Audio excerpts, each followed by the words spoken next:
I am terrible at making mocks. I have a lot of opinions about a lot of Ninjago sets, but my creative vision is about as much as Stevie Wonder's regular vision. So today I'm going to test my opinions and recreate a terrible Ninjago set. So obviously the first thing to do is find a terrible Ninjago set. And just like organs in my wardrobe ready to be sold on the black market, there is no shortage of them. In the end, I decided to go with the Ninjago Legacy Golden Dragon because it is the worst thing since the Z's. Alright, so I've got both of the sets here, and I think immediately it's made clear that one of these is slightly better than the other. This set looks like it grew up in an underground basement and suffered from calcium deficiency, whilst this set looks like that uncle that would invite you over to his house to play board games. In terms of quality, I think the difference is basically night and day. One of the bigger issues that I have with this set here is simply the wings. I mean, these bad boys could definitely take out some Bionicle fans. So obviously the main issues that I have with it is kind of like the legs and the wings, because they just look a bit off. In terms of like proportion and scaling, the dragon's head is way bigger than the rest of the body, and what that means is that it tends to fall over very easily. Now, Ninjago set designers presumably have one of every single piece LEGO has ever made in colour, number, price, whatever.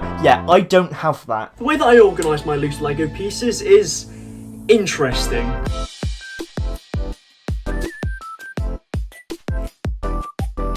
Alright, so everything here is organised by colour, so I guess the colours that I'm going to need are like these kind of gold and brownish things. I'd imagine I might also need a bit of this kind of like green stuff, possibly. I'd imagine probably a bit of black as well, because there's a couple of like Hero Factory joints and things in here that I might want to use for the legs. And definitely quite a bit of grey. Alright fellas, so I think it's finally time for me to firstly grind these down and prepare them to smoke, and then build. Joy.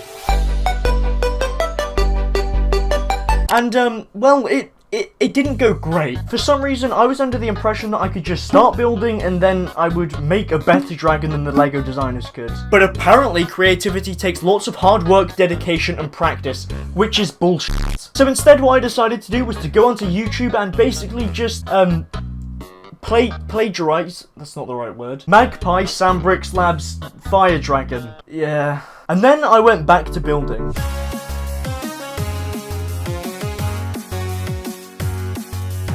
Alright, so I think I've just about finished building the mock. Now, you can kind of just see, my room is a bit of a state. There is stuff everywhere. I've got boxes on the floor, random sets just laying around in pieces, and yeah, it's not great. Having said that, after about 4 hours of building, then having a nervous breakdown, then trying to build again, this is the final product. So this is what I ended up with. All in all, I'd say I'm reasonably happy with the final product. Now, one of the main things that I wanted to improve on this set was obviously the wings. So basically, the way that I did the wings was by having a couple of these like ball joint hinges here, so you've got a bit more articulation, as well as having one of these like corner hinge pieces here, once more giving it more articulation. I also tried to make it a bit wider as well, so that it scales a bit more nicely with other Ninjago sets. I think I may have been a bit naive trying to build the Golden Dragon to the same scale as the Overlord Dragon, because his head is just way too small to do that. So one of the other issues that I had with the Golden Dragon set was simply the feet. Now basically what I've tried to do is do a similar thing to what they originally had for the hands. Basically, it's a more sturdy design, and what I've tried to do is increase the surface area on the feet so that it's easier to pose and won't fall over as easily. I've also extended the tail, so it's got one more of these kind of like hinge pieces here, so it can go a bit further round when it curls. As well as with like the actual body of the build, I've decided to put in this kind of like brownish seat, which is kind of based off of the Fire Dragon from 2011. But the final change, and probably the best change that I decided to make, was actually putting in the 2012 Golden Ninja. Ironically, I actually got this minifigure in the original Golden Dragon set, which since I don't know where it is. During the build of this set, I went through a couple of different design phases where I had a bit of a thicker body, a bit of a larger body, and a couple of different wing designs. The wings were probably the most difficult thing to try and design, but all in all, I'd say I'm reasonably happy with how they turned out. I mean, fellas, look, as I've said already, I'm no LEGO designer, but I think that this does look